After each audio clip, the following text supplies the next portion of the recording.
do like sound baths, and something to do with sound. So they've still kept the structure intact, but it's not used for what it was originally used for sure. Huh. But interesting enough, this location, as I said before, is the apex, or it's like the point where all the vortices, all the mountain ranges around there come to a point of energy, and this is where they told them to build it, right up on this point right here.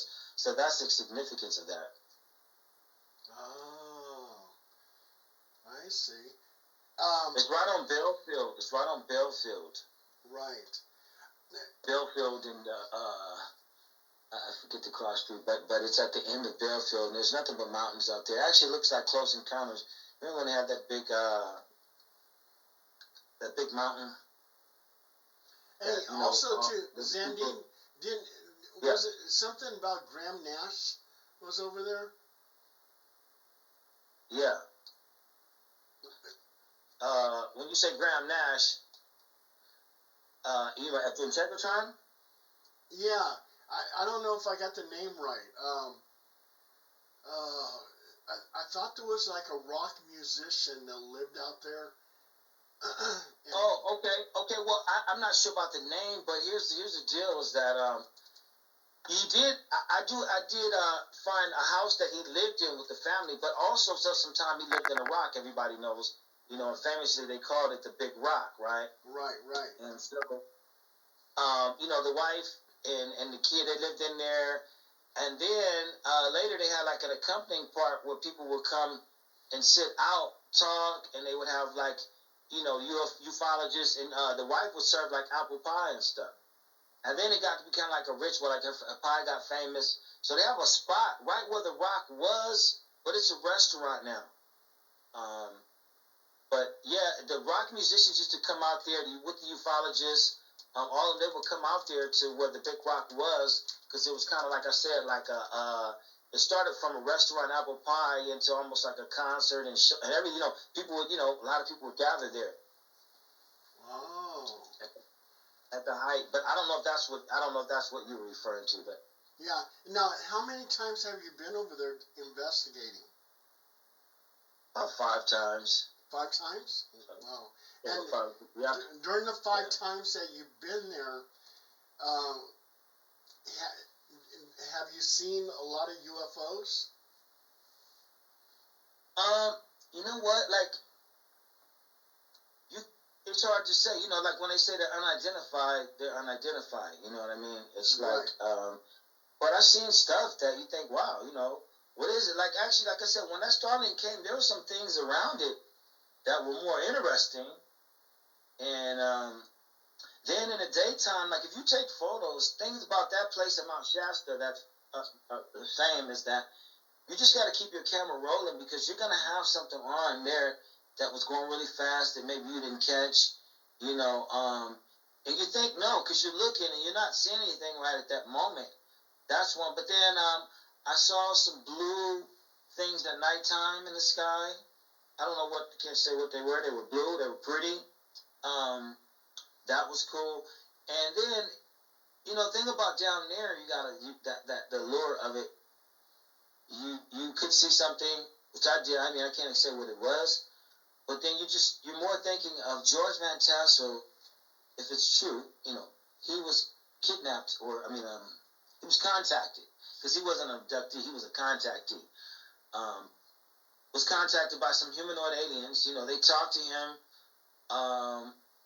You know, he developed a formula. He made this building. He did all this stuff. And it's right here in this area that you're, you know, so you wonder, well, do they ever come back here? And my thinking is this, though, Paul.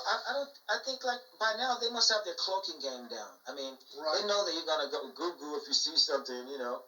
Right. So, I think it'd be, you know, you have to kind of catch it, you know. But daytime is not as active. Like, you're not just going to go down there and, like, you know, I'll see something, you know. That's not guaranteed, you know, with that, you know. So, and at nighttime, you're going to see some satellites, you know, for sure, you know, because that's that golden hour, you know, right when the sun sets. You see, but all of them, although there's thousands, tens of thousands of satellites right now. It's got to be at least 20,000, or more. Oh yeah. But all of them, you see some of the flight of them, and all of them can't be necessarily, because some of them go like this. They don't go in a straight. Some of them go, so and then, of course, sometimes, if you're like me, you're shaking the camera. I stopped using tripods because I had so many cameras that fell off of them. I said, you know what, man? I'm going to take the shaky footage. But, you can tell, more like I said, there's stuff that you just don't know. A UFO sighting that I saw that I will never forget, and that was in Fort Jackson, South Carolina. And I was in the town of Columbia with two other GIs, two soldiers.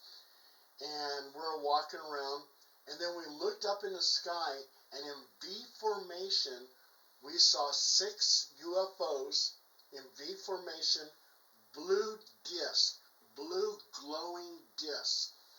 And one of the soldiers looks at me and he goes, Paul, he goes, geese? I go, geese? What are you talking about, geese? I said, it's glowing blue. Those are freaking UFOs.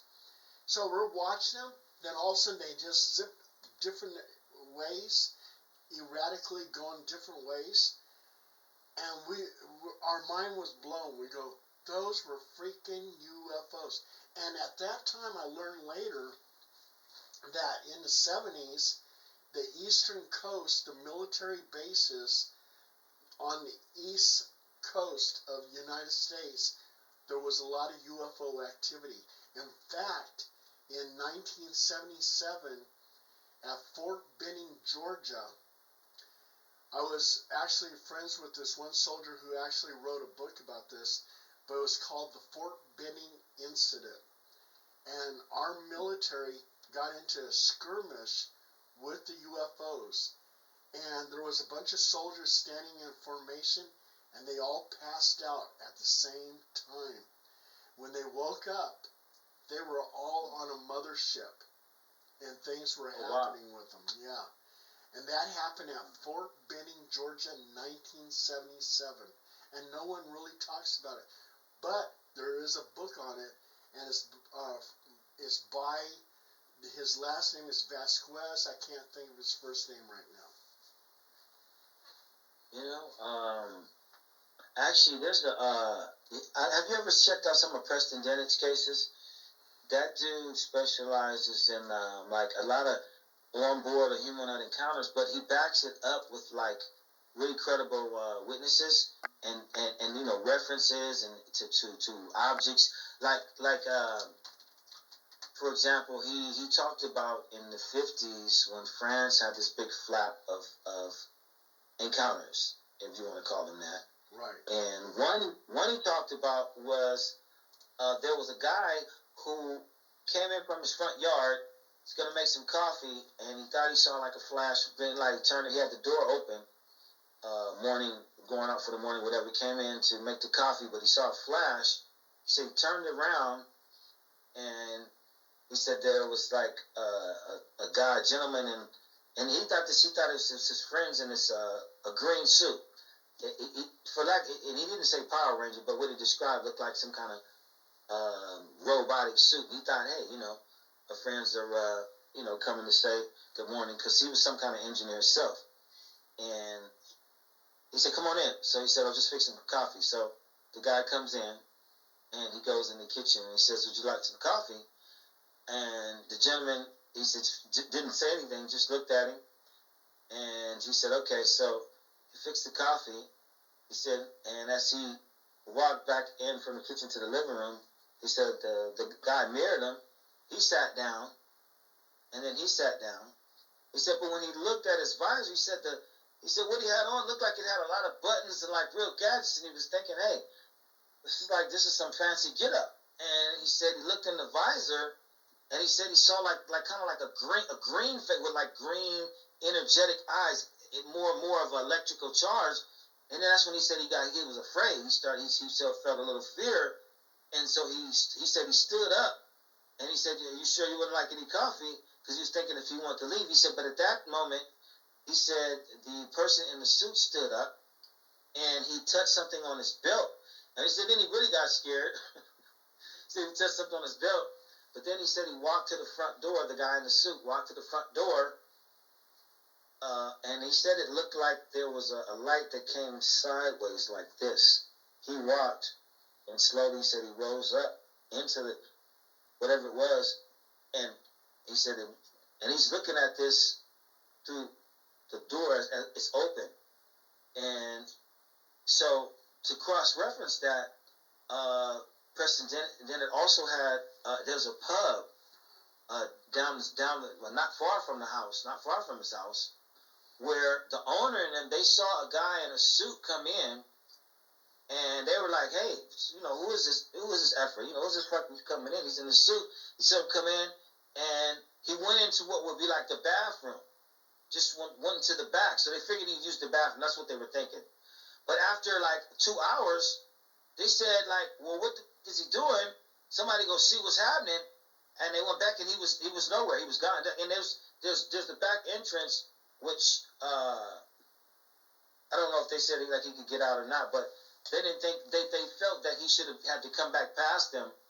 And there was a little girl who had lived in the house, and it's just a map of it. She lived 2 houses down from what would be like the pub. She was playing ball. She saw him. She described, you know, a man in a green suit, metallic suit with buttons and lights. So there's other people and stuff. So stuff like that, you know.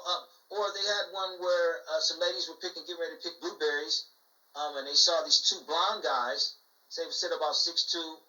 They said that they looked like looked like they were farmers, but they said they had these discs next to them, and they were like maybe 5 feet long, couple of fat. They didn't look. The lady said in hindsight it didn't look like anybody could fit in them, so they didn't think anything about. They thought it was weird. But they tried to talk to these guys in every language. I mean, they spoke some kind of Slavic and English, but they didn't understand them. They said they were speaking in some weird language. And so they waved. They said the guys got down into these discs, and they said they don't know how because they looked like they were taller than a disc. They went, and then they said that drone went over them, and they took off. You know, stuff like that so they asked the people in the vineyard. Other people said, well, they saw the guys. They didn't see the disc, but they saw 2 guys. And they waved to them as well. Some weird stories out there like that.